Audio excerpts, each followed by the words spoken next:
që thot pejgamberi Allahut, njerëzit fillojnë të çajin. Këto janë lotët e dëshpërimit ditën e Kiametit.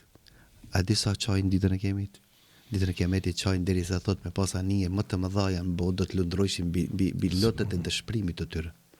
Imam Nesaiu transmeton se njerëzit do të çajnë, do të nxjerrin lot derisa t'i derdhin të gjithë lotët e pastaj do të fillojnë të çajnë gjak.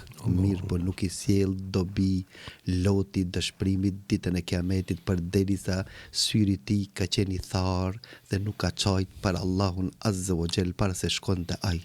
Nuk i ka marrë seriozisht këto mesazhe.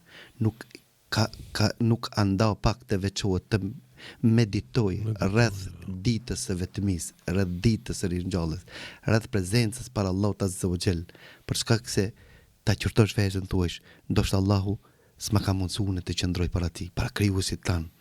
Se sa kemi qef një zyrtar të takojmë dhe takojmë të ballafaqomë, të vetmomë me ta. Allahu ta mundson kur dosh, për ata thoj kinjoni lumiti o namazli.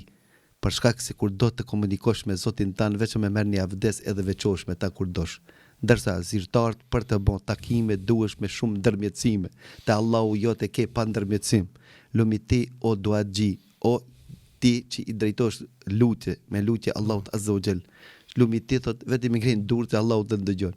Dhe thot pyetëm, do t'jap, kërko, do të furnizoj.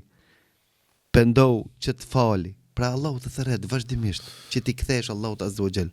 Për këtë arsye lumi ata të cilët e shfrytëzojnë këtë çaste të jetës së tyre dhe kthehen te Zoti i tyre para se të shkojnë te Ai. E pastaj lotët e dëshpërimit nuk sjellin dobi në ditën e gjykimit, për ata do të qëndrojnë 50.000 vjet.